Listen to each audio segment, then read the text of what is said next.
Okay, now that I've had a little snack of gizzards. Who else likes gizzards? They are some of my favorite. We are going to reinstall our gas filler line, well, new hose.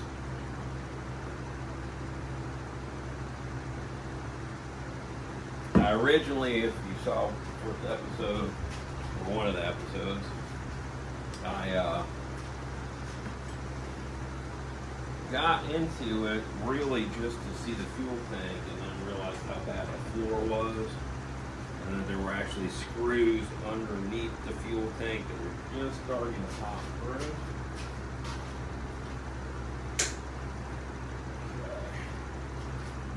That extra piece off there.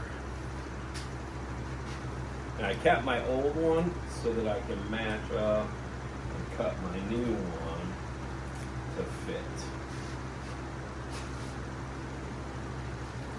This piece was 30. He charged me for, I don't know, 2 feet. And normally a 10-foot section is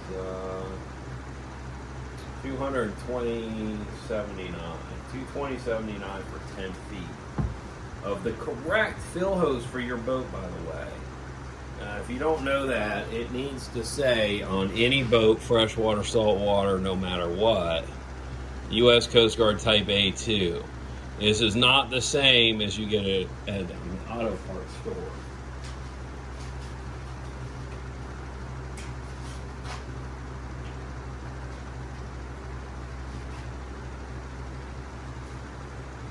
So what I'm going to do is attach the hose first. The fuel filler hose. Okay. Whew. I'm going to install. Well, actually, I really want to cut it first. Hold on a second. Let me get my plastic off of here. I'm going to trim it to fit so it's exactly the same size as the last one.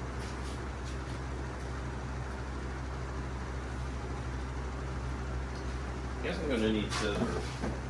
I wouldn't recommend using a razor knife because you're liable to cut through the exterior. We'll use our Star grooming shears for pet grooming.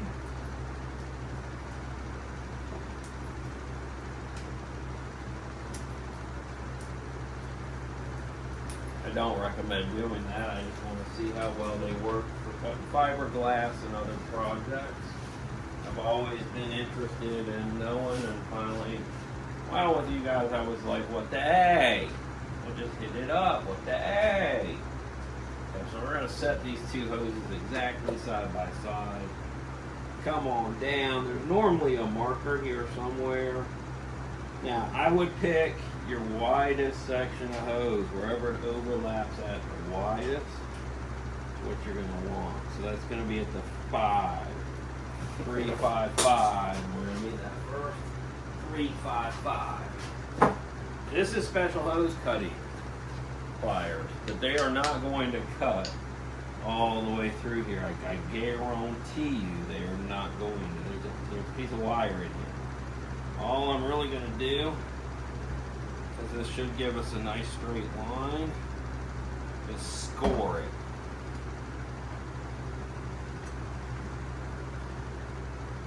Perfect score all the way around.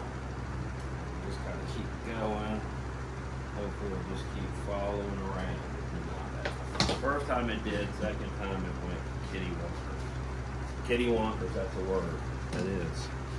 So we can see if I put you guys on it. Hold on, guys. Hold your horses. Don't let your panties get in a twist. Okay. That's going to be too close, I think.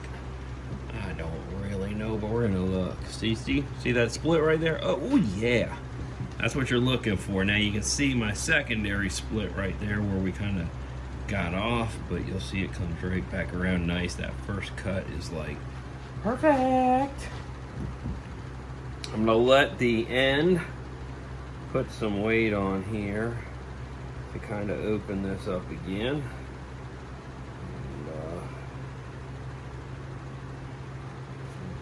back onto that 355 line.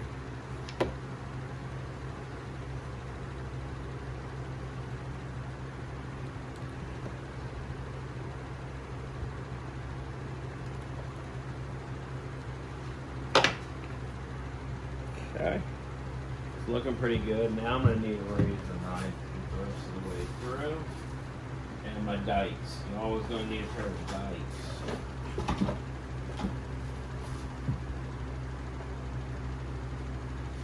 I love dikes. They're my favorite. Totally my favorite. We just get along really good. They cut through all the stuff. I can't say that bull word. No, I can't. I know. I used to have one of them buzzers. I gotta get a reason knife. You're right.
There we go. Now we're just going to open it, let it kind of open itself up. Get that razor knife in there. Should get a nice clean cut all the way up to your metal. Now, as soon as you hit that metal, which is right here, it's not going to want to cut. What we're going to do is try to pull that close to that metal as possible. We're going to reach in. That's where your dikes come in. You have to have dikes. Dikes make the world so much better.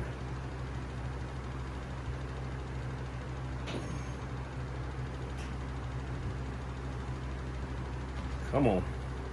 If it starts to unravel on you, like it's doing right there, I'm going to come in maybe from the other side. This metal is definitely stronger than that last metal. Oh, got it. Nope. Yep. Okay. So I thought for a minute I was going to need my Wireman pliers, which are stronger for doing that sort of cutting, but you have to get it in deeper, much deeper. Now we're going to get that zoomed back out. Swivel you guys back up here.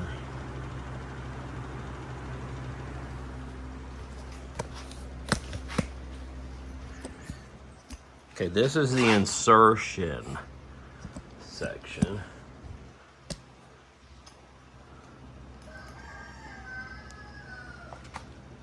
So you've got your old hose and your new hose. Your old hose, just throw away. Your new hose with your wire. Feed your wire in. Now you're going to insert this. Don't just shove it in. Just kind of like take it and gently slide her in the hole. Wiggle her around a little bit. You do have to wiggle it a little bit. Now on this it has print. It says gas. You want that to face like that. There's 3 holes. It's going to go back in here. The other thing I should have done that I didn't do is clean that up first, because you'll never get to that to clean it. So I always try when I'm working on a boat, I try to make sure that all the stuff that can't be done after you put it back together gets done now. Right now. We're going to do it right and do it tight. Got a little cleaner here. I'll spray it on this extra little rag here. And we're gonna, gloss that puppy up. Make sure that hole is glossy. And always make sure the hole's clean before you stick it in. Really, just make sure it's clean. Now, this is also a great time to check and see if old girl has been epoxied up right. Anytime you cut a hole in them, you want to make sure that they're sealed up right. So we're going to look here. It does look like they've wiped some epoxy over that wood there. You see the wood? You can still see some plywood, but I think that's pretty good. I think that's a pretty dry spot. It seems like it's not gotten wet. Now we are going to have to seat this with some sort of a sealer so that water does not just intrude. But for right now, we're going to just reinsert that right back in the hole. I want to show you what it looks like when you insert it into the hole. Like, I want you to see the hole.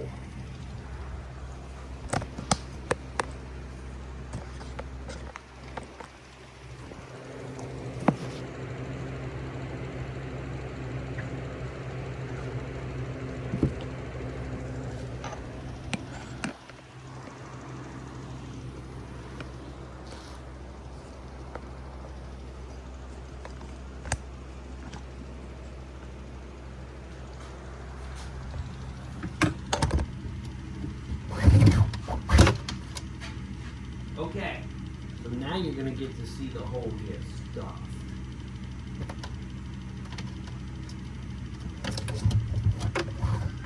gently ease her in. Just stuff it right in, gentle like. Right to there. Now once you get to this point, you are stuck getting back into your boat. It has not been 3.5 days, guys. It's been less than 24 hours since I put this floor in, but we got to get moving here because I've got, well, other stuff to do. It has nothing to do with boats. Okay, so we're just gonna pull that like that. Oh, look at that, guys. Look at that. That hole is filled up. I know you probably can't see that hole. And look at the floor. This floor is amazing. Amazing. That is going to be so good. Ooh.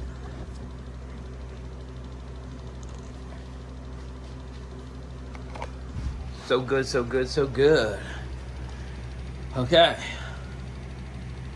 Now you can see our reinforced area right here where the bulk of the traffic is. And that was unfortunately our weak spot too.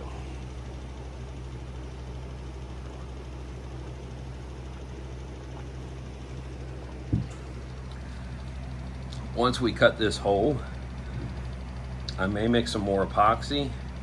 I may pull a brace through here. We'll see. We'll see. We'll cross that bridge when we get there. Yeah, I agree. It would have been easier earlier, but I don't always like easier. Doesn't always work out that way. Okay, so we're gonna move this. And what we have to actually do is kind of get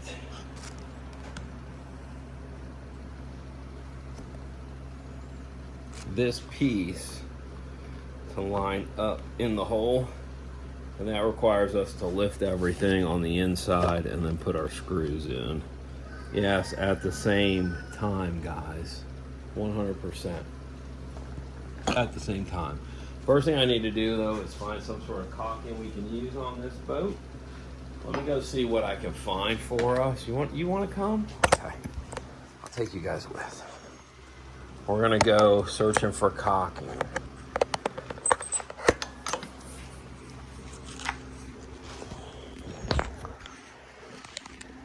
You guys been searching for caulking before? I'm a caulking searching fool. I'm always searching for caulking.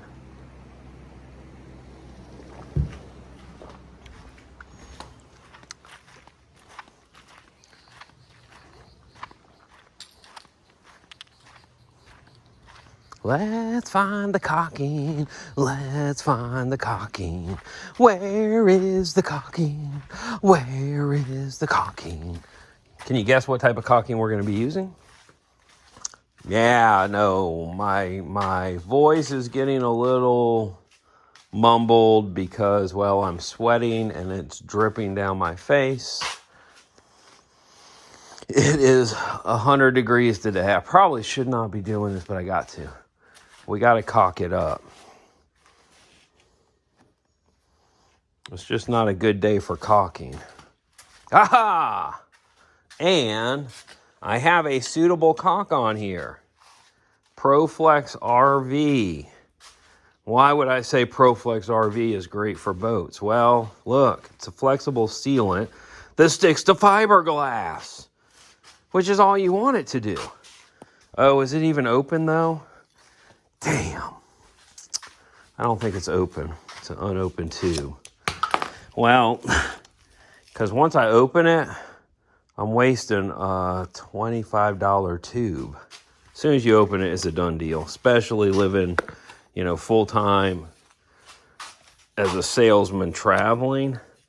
There's no way for me to keep that and keep it from spoiling once I open it.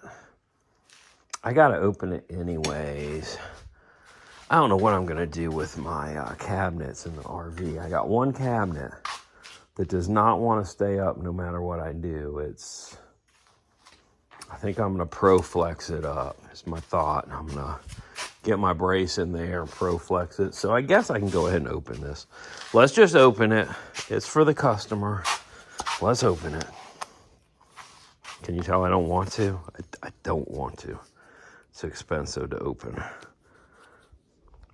We're trying to do this job as cheap as possible, but I gotta open it. The other thing too is I wish I came with one that was short enough. Now here's your spout cutter because I can't get my piercer in there. This is a piercer. So we're gonna pierce the head of the caulking right there. Right now we're just gonna cut it. Cut our little spout. And I hate that because you see how big that spout is now? You want your spout as small as possible for these types of jobs. The other thing I could do though is I could actually use this and I can put the fuel tank in and I could actually put that panel in with this and seal the front edge of that panel and keep water from even being able to go back underneath there, which will keep the screws protected. We also need something to protect the screws, so we're going to use this ProFlex as well. And you'll notice I'm holding it upright. That way it lets the air out. We can get up to a nice little tip, because that tip is what's going to do it. The other thing you can do too is when you, once you start squeezing and you're done with it, release your trigger and pull back on the shaft. Just yank the shaft back and that'll help stop it from spurting, because you really don't want it to spurt everywhere. So now we're just going to go on this back side. I like to do it as close to that collar as possible. If the hole's cut right, it should hopefully fit. That collar should fit right in there, and it should ooze out just enough to kind of seal everything. And your world should be, well, like Walgreens, somewhere between happy and healthy. Is that what it is? Happy and healthy? I think Walgreens should hire me for a commercial too. I'm a happy and healthy guy. Yeah, I need a sponsor. If you're looking to sponsor, hey, hit up the Willie. Always looking for a good sponsor. Has to be good. If it's, look, you send me a bunch of crap stuff you want me to sell people, that's not happening. I already have a sales company where I sell specialty pet grooming supplies. Only the best for the best groomers ever. Okay, so we're probably going to get some flex. We're going to see, though. Nope. That's pretty darn good. I'm pretty darn happy with that. Now what's happening is I'm driving this into the deck under here. So this is where working on boats takes two people, but you can do it. You just have to be highly flexible, like a Brazilian dancer. So we're gonna get our Brazilian dance attire on. I dropped one stinking screw, guys. One right in that hole. And that is a deep hole that we're gonna have to try to recover out of. So let me find my hole recoverer, and we're gonna try to recover something out of this hole. Here it is. These are hole recoverers. You stick these in, pinch down, oh, right on out of the hole. That's how you get out of the hole. When you get stuck in that hole, just get some pliers and reach in there and pop it right on out. Now I'm gonna change your view there so you can see a little better. And we're just gonna ease this shaft of hose in here. I gotta get the wire too. If your wire's not pulled with the shaft, it'll bind in there. So make sure you keep the wire attached to the shaft and just ease her in the hole. Oh guys, I just wanna show you this hole fitting right here. So we're right in that hole. Now we're gonna take this, we're gonna hole fit this over here. Rotate it slightly till we hopefully get the right spot. That's gonna keep us lined as we pull on that shaft, because that's our next step. Our next step is to grab another screw, put it on your tool, kind of start it in the hole, and I'm gonna reach down and grab that shaft and the wire. I'm gonna gently lift, lift, lift. What in the heck?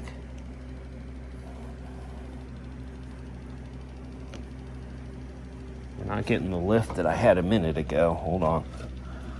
I'm gonna reach down with my hand and really just grab that shaft. That's not working, okay? So I'm gonna do something different now. I'm gonna come to this side where I can kind of see. Get my screw started. Try to hit that hole. Oh yeah, okay. Now, let's see if we can't maybe lift. Now I'm gonna let, this one's already out though. It really is out. Okay, I'm gonna grab the front and push, because we had that before, I thought. Not a problem. Okay. We did, but now we're off kiltered and it's just not happening. I'll take this front one back out. I'm gonna try to pull my two bottom ones in. I think they're forcing it to come up.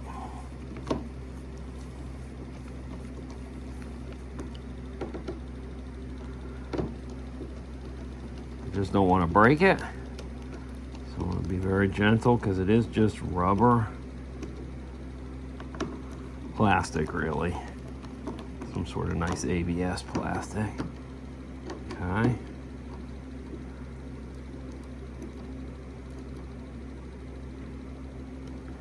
Okay. Now we should be able to slide our top one back in.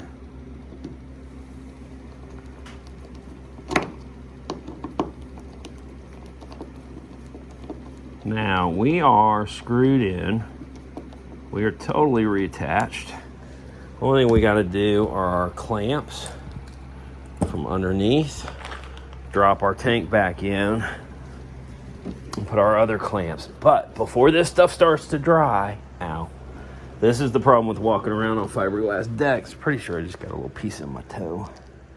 At least got a poke. Nope, didn't get any. Feels like it is, but it's not. Okay, so we've got, I don't know if you guys can see, that little tiny bit that came out right there. That's it. That's the worst looking spot. So what are we gonna do to get that? Well, I think we're gonna take this.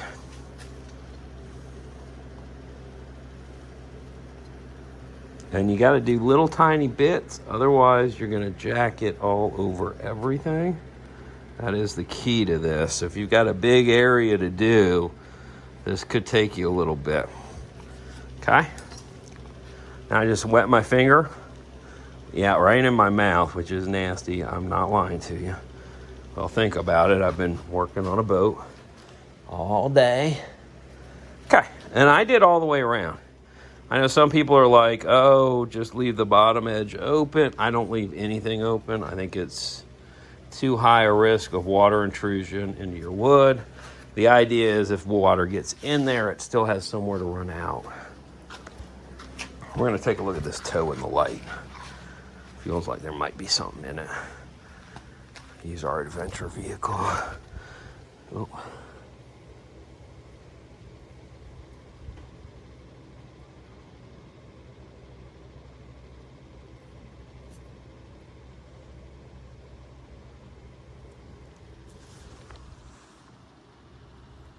I'm thinking right there. Right there, that little white thing, that is a little tiny piece of fiberglass. Here's the problem. If you don't get it out right now, it will work its way in, and it will not want to come out. Okay, so that's in. So we're going to take a break. I'm going to grab another drink. Then we'll come out, get everything off the boat, get the boat over, get the fuel tank in, and get the seats back in today, guys.